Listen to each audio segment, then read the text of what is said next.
Hey, good morning, everybody, and welcome to the Denver and Rio Grande Western Iron Horse Route, my N-Scale Model Railroad channel. We live today for about a half hour. It is Monday, June 3rd, and boy, it's been... I didn't know you could have Mondays in the train shed. I know you could have Mondays at work, but man, I'll tell you about my stuff, what's happened this morning until maybe hopefully some of y'all will come on, and then I'm going to talk to you about some stuff that happened this weekend, and we'll go from there. Actually, I'm going to adjust the camera a little.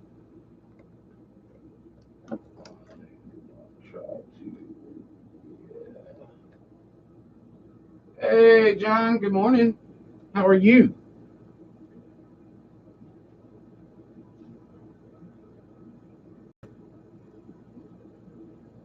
I may have good news for you. Um, I don't know if you'd be happy about it or not, but I had some success with Google Hangouts this morning. But my video's buffering right now. Is it buffering for you? On my end, it is. And that's not happened before. I've not seen it like that before. I wonder if I need to adjust my camera.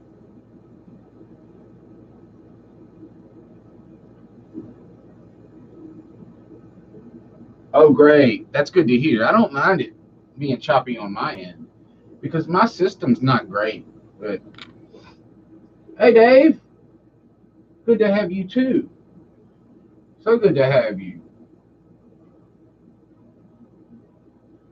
Oh, man, it's nice. So, just briefly, this morning I come on and my daughter's out here with me and we're messing around and I'm just playing around with the Google Hangouts and everything. Success, I clicked invite and man, all my devices, I have like 4 devices out here with my daughter out here as well, and all of them went bang bang bang bang bang, like lit up like we had hit the lotto or something. And so what happened is I had more cameras going on than I wanted. Even I'm running around turning mics off and on because I had feedback and everything was great. But anyway, I got it down to 2 cameras, and it wasn't lagging hardly at all. I mean, my computer right now on my end is lagging worse than the Google Hangouts were. It had a a broadcast button. All I had to do was click broadcast, and it was going to shoot it to the YouTube live feed that I had set up already and everything for 10:30. And but it was early. So when I hung the calls up and tried to reconnect them, I wasn't able to, and I wasn't able to get back to what had happened last time. And I started about 10. So I tried for a little while. So I was kind of frustrated because I was excited a little bit because it worked really well. And one of the things I was going to show y'all is I got the guest locos. All right. And what happened is I got the lifelike loco that we talked about. And I got it home and it didn't work. Like I put it on the track and it didn't work at all. No light, no nothing. And then I got it to the hobby shop and we tested it and it wouldn't work there either. But the light started working, which kind of got me wondered if maybe it was just seized up and stuff. But since it was new, I was like, no. And then so they actually made a trade. I had a young one with me, and his father is basically who these are for. These are for guests, but the guys who will be actually, I guess, the owners of the locomotive went with me to pick it out. And so it's not running great. The B unit is a dummy, which I'm very much against on my train. But, I think that having the dummy would be cool too, because they got rapido couplers. And so I might just get like a train, like a little train for guests as well, like a whole little setup, 4 or 5 cars. And didn't mind the B unit being a dummy because it's going to primarily be for guests, and they can run the loco a minute, and then when they want to put a car on, I can give them the dummy unit, and we can go from there. Now, hey, PVR. Good to see you. Sorry for the technical difficulties. I did explain those. Really, Father drove. Oh, cool. These are actually. I don't know if you're talking about these. These are FA2s, if I'm not mistaken. Yeah, they're well calling them.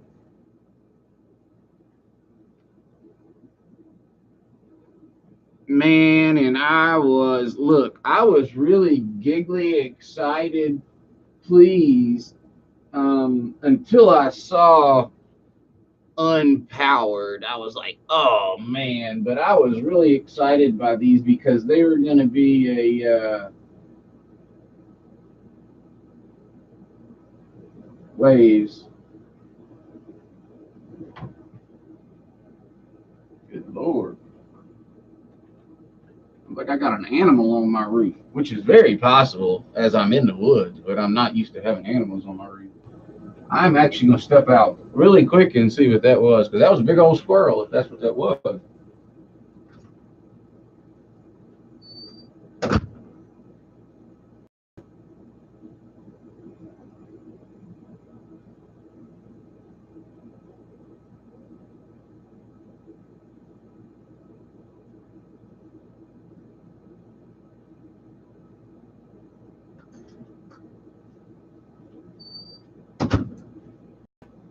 All right. So these kind of run like crap. Well, I haven't even had the dummy loco on, but one of the things that I was really pleased with is that in running that locomotive, just kind of test running it and starting to get it running out, and I'm going to show it to y'all in a minute.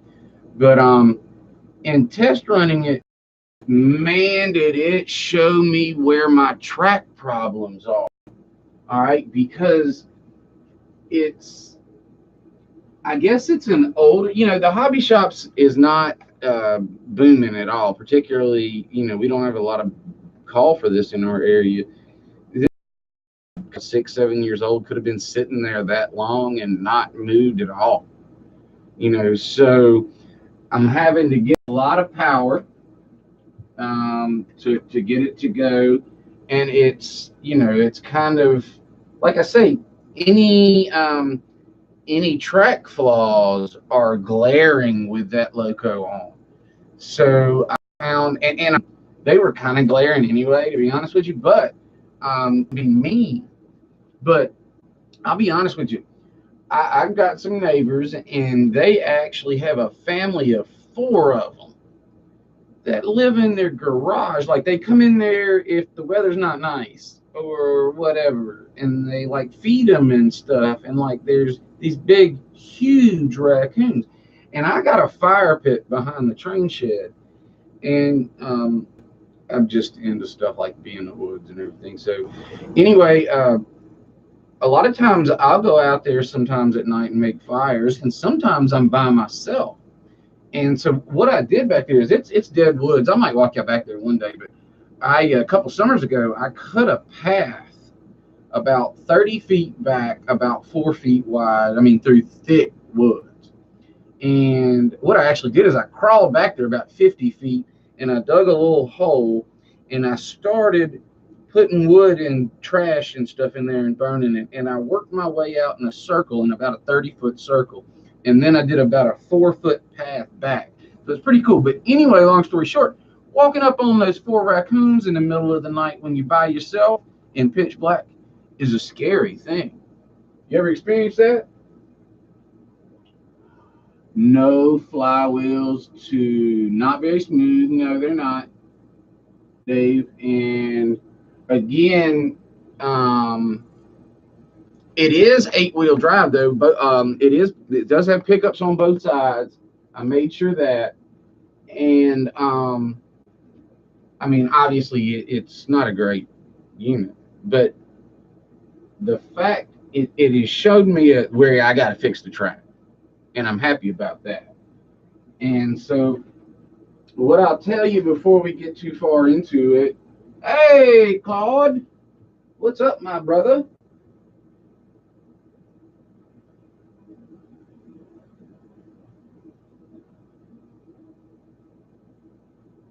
Claude and I go way back, yo. Like, what, Claude? December of 2018? No, I mean, that's when I started getting to know y'all. But Claude's been around with me since the beginning. He watched my other stuff. Home for lunch. Uh, you mean home for lunch? You mean out of the plane building bunker?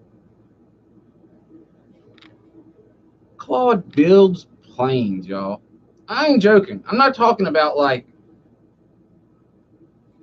planes for 160 scale for our layout. Claude builds planes. And I'm not talking about like for a company, like where he puts rivets in a part of a plane. Claude builds planes, like builds them. Check out his YouTube channel. Oh, regular work, Claude. I didn't even understand you had regular work. How in the world could you have regular work and build planes like the way you build them too? Y'all really. I mean, don't leave right this second because I like y'all having y'all on the live stream, but go check his channel out. Seriously. Yeah, but Claude, when you say large, we're not talking about like this. We're not talking about G scale even, are we? Oh, yeah, I get that, Claude. I get that. So, Claude, I was showing them, dude, look, I got the guest loco. All right. It is all-wheel drive. It's not real good. It's not supposed to be. But what I love about it, one and third scale. Okay. But that new loco has showed me all my track problems, like really well. And like, because I've got the Katos adjusted to run on my track. And so when I take any kind of outside locomotive and bring it in, the track problems clear. The Katos are set to deal with them. I'm not going to do a whole lot of like gauge adjustment on the track, but in the areas that well, you'll see what I'm talking about. It stutters. Like over here, okay, I've been having problems with my third or fourth or fifth car derailing down in here. And the new locomotive actually identified where that problem is. There's a pretty bad gauge issue there that the Katos are making through, and that everything else necessarily is not. And I'm having trip pins hit there, I'm having derailments there. And so, long story short, this all identified itself this weekend. Now, if you've ever seen any of my videos, particularly some of the later ones, all right, I've done some recent, very just like temporary track work here. And what I'm going to be doing now, before I do the passing in the terminus, because this has really been bugging me, I have all the materials I need to do the passing in the terminus, but I'm going to actually come in here. I don't have cork road bed from here down to here. All right. I have a bad problem here. My thoughts are to start right there and relay it off. Deliver sheet. Oh, yeah. Okay.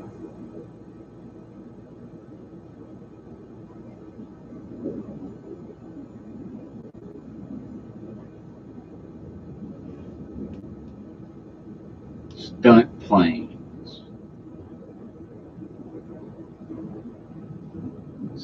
Stunt planes, that would be cool. Like RC stunt planes or stunt planes like that pilots flew, okay?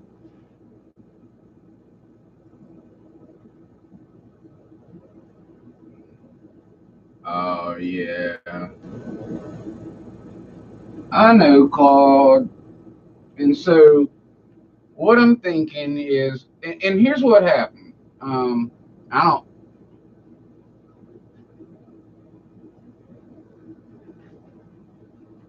and you know what? I could use some probably rail joining tips.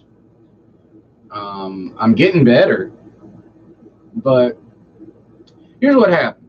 My buddy was here, and he's kind of we're starting to talk a little bit about trains, and then he's getting into it a little. And so what I was telling him is he came in, and I took my cars, and I made sure that they all had the exact same height, exact same shims, exact same wheels, exact same.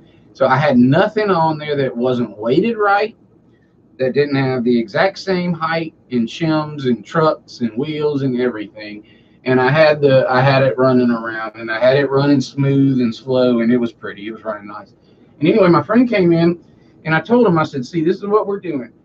When the track is perfect, then we can add this passing in this terminus, because he's wanting to do some track work.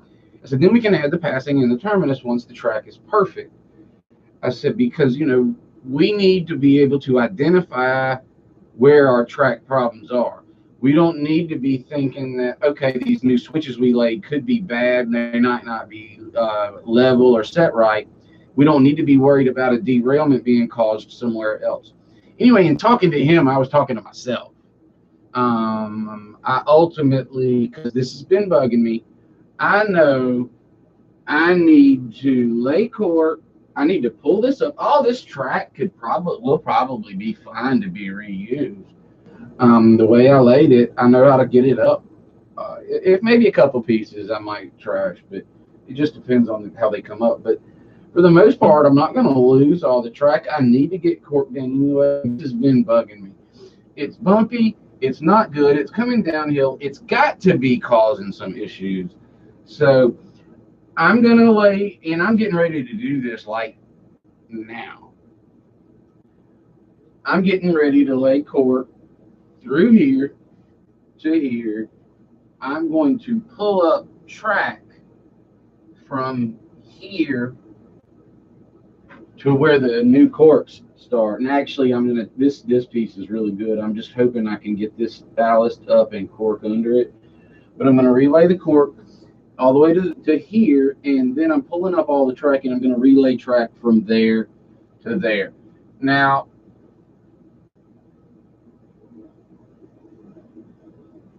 I might use flex all the way. Any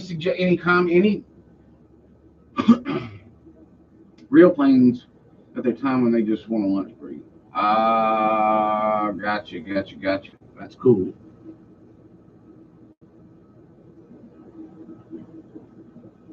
So did any of you guys have a recommendation? Flex track all the way through here. I don't know. I don't want to kink anything. I would love to run snap track from here till we got straight, and from here till we got straight, and then do flex straight, because that's so much easier, obviously. But if y'all have other suggestions, let me know. And I'd like to know what y'all think.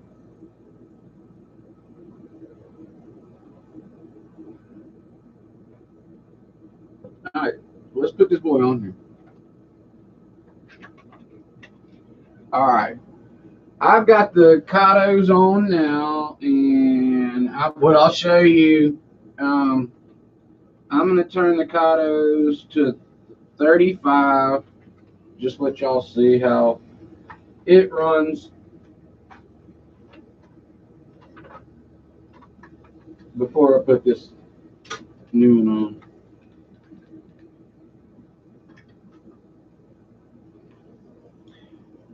Now, I'm not going to do too much to this guy. I'm actually not going to really do anything to it. I might work on the track. But what I'm going to do is I'm going to shoot some videos of my buddy tweaking his new loco. Okay. I always join my, yeah. Okay, Snapshot works for cork if your cork is smooth and flat. Yeah. All right. I can solder. My soldering gun is too large, but I can do it. I maybe could use some suggestions on maybe some techniques or tricks to use when your gun is larger than it needs to be, because I've watched plenty of videos. I know what I'm supposed to do, and I don't do a bad job. But one of my problems is I don't have the correct materials, y'all. I don't have well, not, I know I'm not supposed to use a pinpoint, but I don't have a smaller tip. I don't have a smaller gun. I got a high temperature, larger gun, and I don't have probably the exact perfect solder or flux. So money's kind of getting tight for the summer, particularly when I consider the fact that I'm going to lay this new track area before the passing in the terminus. What that's going to mean is I'm going to have to probably place another order, which means I'm going to have to buy some stuff. The thing is, and this is my next topic, I've got to order some bolster pins and shims. And I actually, Dave, if you're still heat sinks,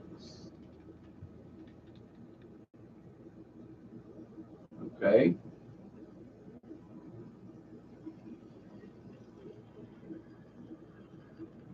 Let me ask y'all this, since y'all are with me.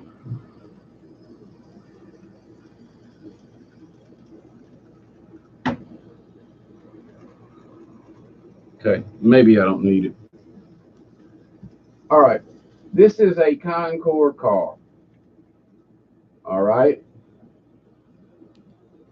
The bolster pin that fits in that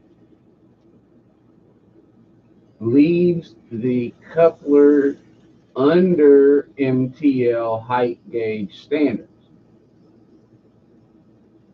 The shim that comes with the more narrow pin that doesn't fit can be added, and I'm closer to MTL height gauge standards, although I'm still low. Now there is and I'll have to show you.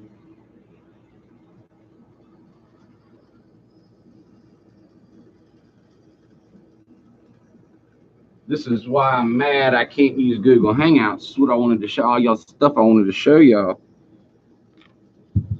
I don't know if y'all can see that or not. Oh, shoot. You see that, guy? All right.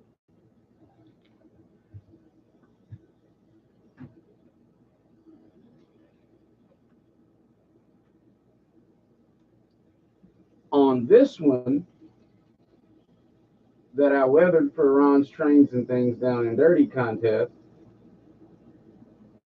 I widened out the holes and I added those. Now, I have not checked yet to see if that's going to get me a better height, but boy, that looks too high. I feel like that looks too high to me. I haven't checked it yet, but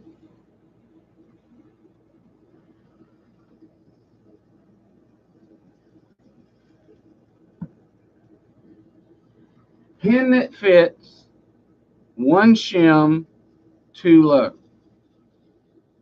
Now, Dave, two shims will be too much to allow the pin to fit securely where it will hold. So two shims is not a good suggestion. I'm not over there to read what you're saying yet, but I'm about to go. I just wanted to show you. All right, so I got two kingpins, or two bolster pins, one of which fits, one of which does not. The one that fits is too low. If I add a shim, it's better, but not perfect. Height should be the same on truck mounted couplers. You mean the same between cars?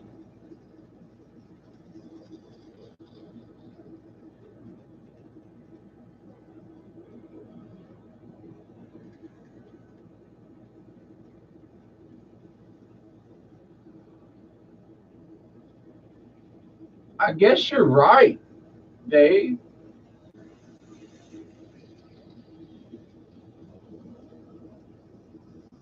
Because it won't go under the truck. If I could get it under the truck, it would raise the coupler height. But if it's not under the truck, it's not even raising the coupler height.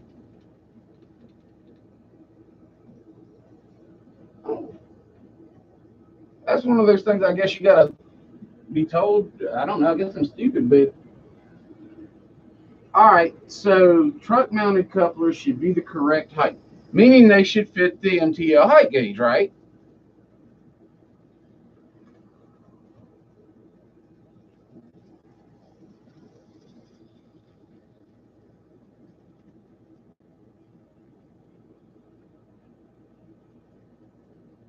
Okay, Claude. So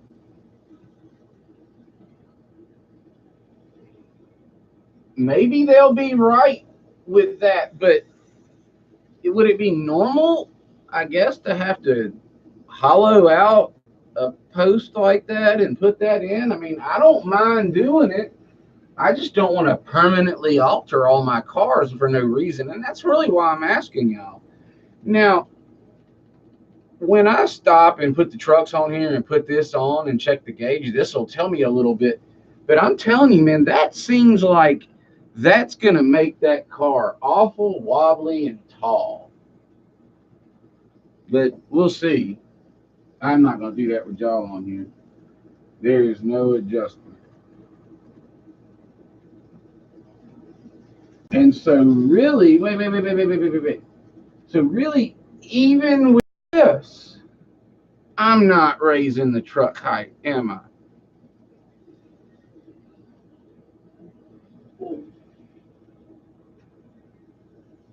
Okay, so are my wheels too low, Dave? Why am I too low? I'm gonna show you. I'm gonna show you.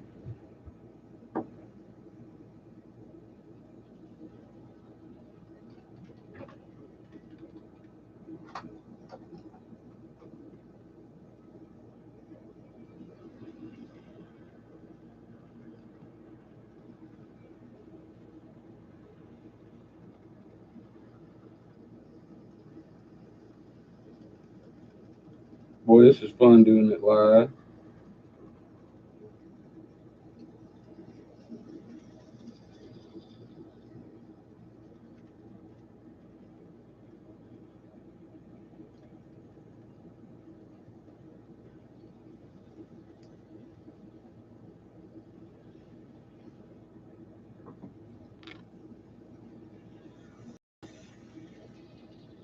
Oh well, it caught, but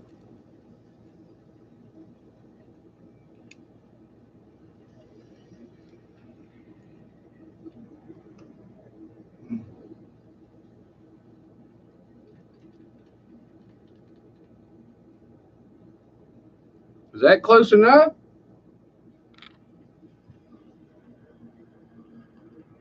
Sitting on the corrals the correct way. How so? What you mean? Am I not doing it right?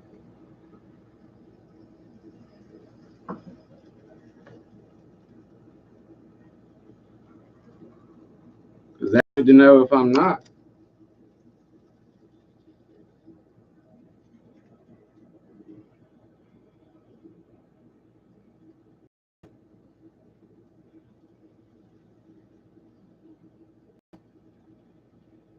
It is close enough, you think? Make sure the coupler is on the gauge correctly. Yeah, it does look a little low. To me, it looks like it's dipping low. But the thing is, if it's dipping low, then that means my cars are even further off.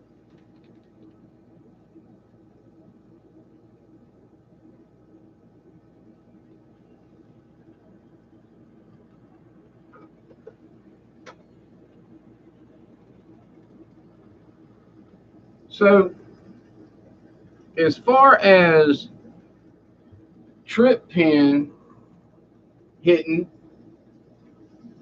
um, coupler height, the shim's not going to help with any of that, is it?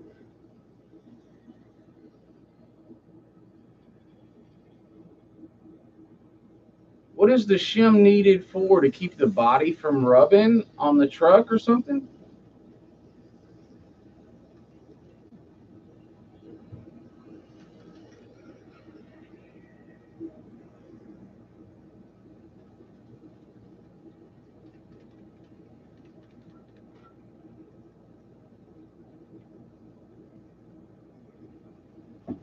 So, Claude, thank you. Let me ask you: Is there kind of a way to tell if I need that shim or not?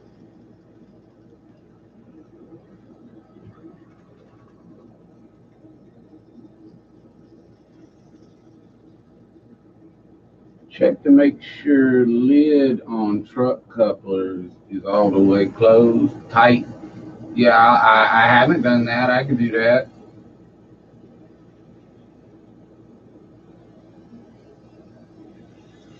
So, Dave, what I'd ask Claude is there a way for me to know if I need to use that shim? Is there a way for me to look to see if I need to have that, make sure it's not rubbing? Or you never use the shims? That's good to know. I just kind of felt like they were helping, but they were on any given day. You know what I mean?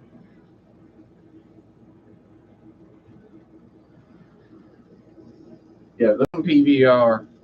When you say it explodes, you ain't lying. And when I bought one of those bad boys assembled, I'm upset when they come apart.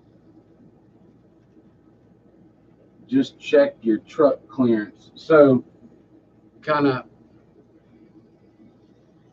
now, I would think that even though so slightly, adding the shim would make it a little more wobbly. So if they're not helping them, I'm gonna take them off.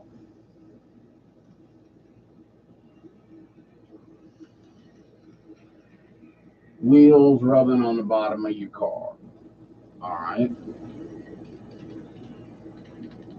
I'm using 33-inch metal wheel sets, but I guess that doesn't change anything. Man, I apologize. I dropped the ball.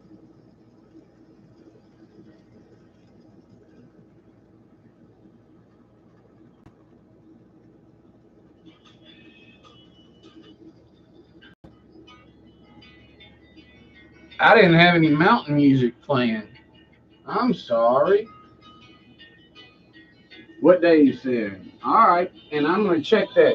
But before I go, I want to run that guest loco just to show y'all. Y'all might have some suggestions for what I can tell this old boy he can do, because I'm gonna let him work on it. I'm gonna kind of, I mean, I don't know what I'm doing either, but it'll be fun to kind of watch and shoot videos of him working on it. Um, so I'm gonna get these off. This is why I want passing in my tournament.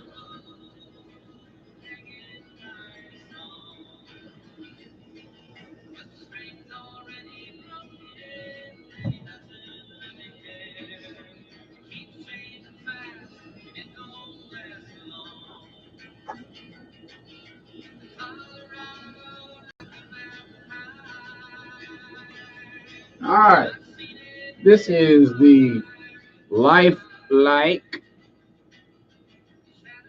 FA2 Louisville and Nashville something. Does have all-wheel pickup. Does have a light. It does come with a dummy B unit, retailed for 80 bucks in the hobby shop. I got it for half.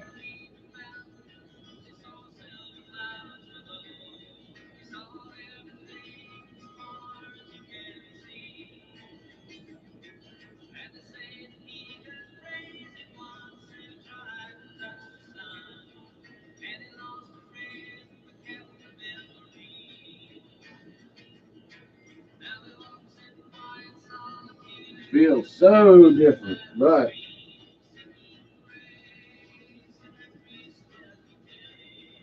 see, I'm up on about 75. The cottons would be like screaming. So, see, I have a track issue right there. I know this, but this only points it out more. See,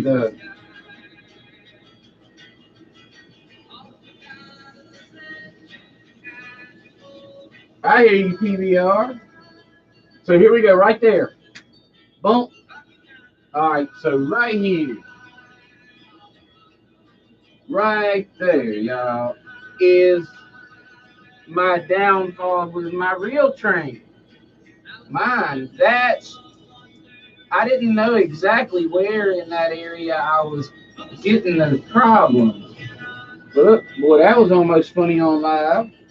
Um, but, it's jerky. It doesn't run good. I know we can work on it and make it better. I know it's been sitting around a long time. I know it hasn't been running.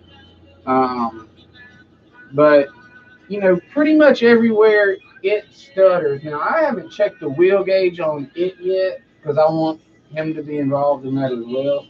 Maybe I should do it just to see. But right there.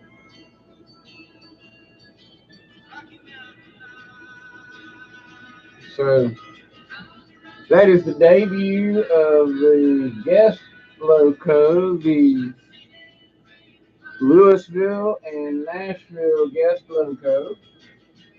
You can bend couplers up a touch if needed. Carefully hold on the box to make sure they don't come apart.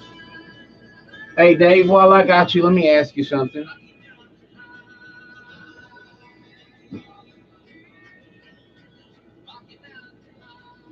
The trip pin. Okay. What I'm finding, Dave, is if I bend the trip pin up a little bit to help with clearance and everything, I probably shouldn't have to bend it up, baby. Maybe I should do something a little different. But what I'm finding is if I bend them up, they kind of hook and connect together where they won't come apart. Is that causing probably issues in my train as well? Do I need to make sure that's not happening?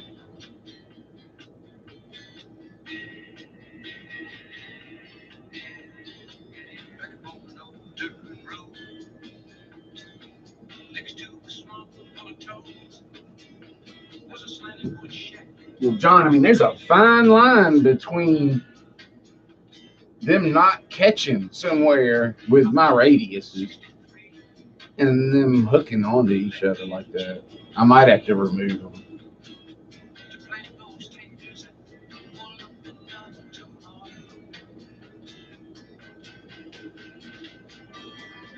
But see, my thing too is when you're dealing with poor track work like I got right here, it's tough for me to know. So I'm going to relay it. And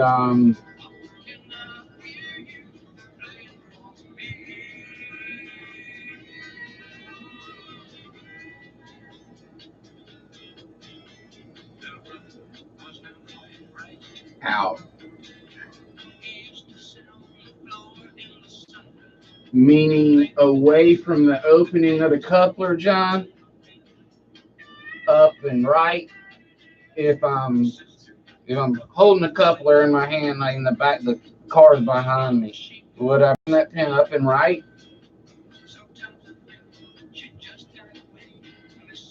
I mean, I know I'm not bending them much, but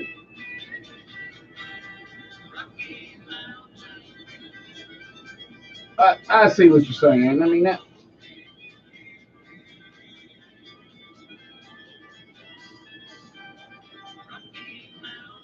yeah, you know what? I think I'm gonna. Well, just like my rail nippers, would probably cut those without any problems, without bending a bunch of stuff up and stuff. Um,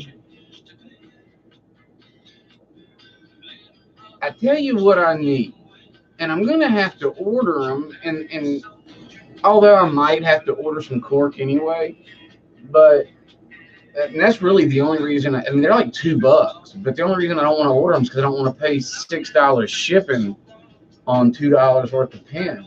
Because if I order from a company, they're going to charge the shipping like that, whether you could throw them in a dang envelope for 20 cents or not. But there's two kind of pens that come with the Bettendorf trucks, and one is larger, or some people refer to them as the kind of Atlas type, and they have the smaller pinhole in the top and a wider diameter post.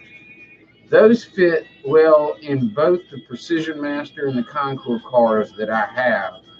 Um, my problem is they don't come with any extras like I kind of thought they did, because the extra ones are a smaller pen, okay, that has a larger hole in the top but a thinner peg.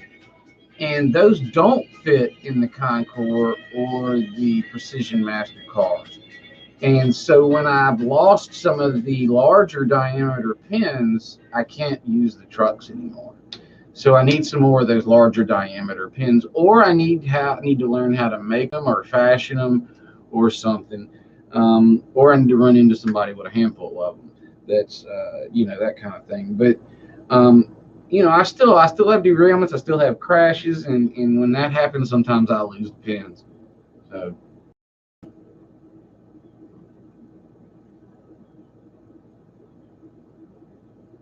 Oh, thank you, Dave.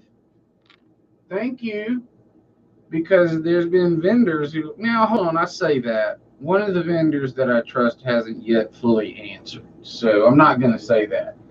But, you know, knowing that makes okay, now I know not to use those. They're not supposed to go there. And that would be something that could know. And that might be something that I could have read in the instructions that maybe I didn't do. I apologize to anybody if I was quick to judge. All right, we got 5 folks here. We got Dave, we got John, we got PBR. I don't remember your name, PBR. I don't know if Claude's still with me. Kind of look. I got 5 people here, and that's good. I hate to actually stop, but I'm about to, because we're getting long. We're going on 45 minutes, and again, because I do this every day, so I don't want to get long. I don't want to get bored. But what I'm going to do is come back to you tomorrow. What I'm going to hope for is y'all, I was real close to Google Hangouts having that work today. So what I'm hoping for is tomorrow's stream. I'm hoping to have it working.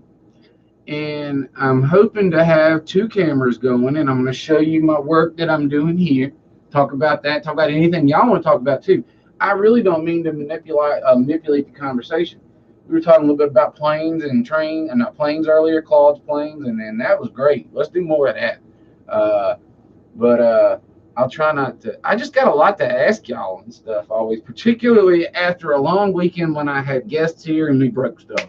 So I want to thank y'all for being here. I hope you'll come back tomorrow. I'm going to do Google Hangouts tomorrow. Hopefully, I'm going to have 2 cameras. And then the next day, I'm going to try to eventually get one of you guys in here with me.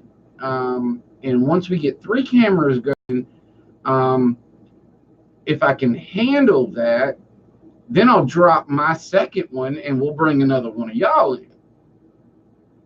If we can handle 3, then we'll go to 4, if that'll work, if we got the interest and everything like that. So I'm actually going to get to work. I've got a few hours before I pick the baby up. And I'm going to get to work on the track, what I'm about to do right now. And some of y'all might say, no, stop. Hey, I see somebody, Heavy J. Good to see you, dude. I'm glad you're here. Yeah, no worries. Thanks for just saying hello. It's good to know you're here. Um, you know, so what I'm going to do is I'm about to go in and I'm going to unhook my Rail Power 1300 Steve Arnold sent me. He's from Oregon soon. Uh, Maybe today, I hope. Anyway, I'm going to come in with isopropyl alcohol and water. I'm going to spray this down. I'm going to let it soak for about 45 minutes. I'm going to come in. Yeah, Dave, good with couplers. Well, that's okay, Claude. Anytime you can, we want you to come in. After about 45 minutes, this should be loose enough where I'm going to gently remove my track, and I'm going to place my track in soapy water. I don't know if that's a problem, but I did it last time. It seemed to work. Didn't rust anything. I dried it off after everything came off. After the track comes up, I usually and probably will go back in with a little more isopropyl and water, let it sit for another 15-20 minutes, and come in with a spackler, and I will pull up and discard this old ballast, that my second attempt at ballast, which was better, not much, but I kind of used cat litter the first time, I think. But anyway, Heavy J, I should be here. Yeah, we're glad to have you, buddy. Anyway, I'm gonna come on back, and before I move on with that, back surgery recovery. How you doing? That can be rough. I'm gonna stop. We're gonna check on Heavy J.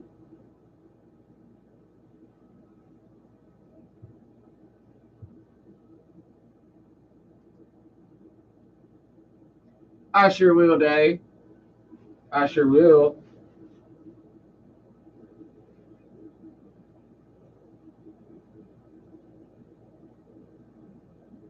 Well, Heavy J, we hope you're feeling well, getting better. We're glad you're here. Glad you're off work. Not glad of why you're off work, but maybe I've had some experience with some people who had back surgeries, and man, their life's been improved like 9,000 cents. So maybe this will be all good. You get to be off work. Life's going to be better. You're going to feel better. You get to hang out with us for a while. I'm good with it. And yeah, Dave, I'm going to take care of that when we get done. I sure will. Because I appreciate that.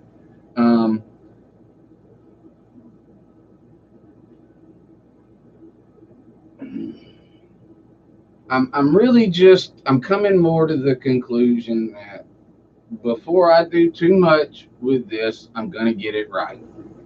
And if I got to redo all of it, I'm going to keep redoing it till it's right. So it's slow, but the leg, oh yeah. All right. Well, that's a start.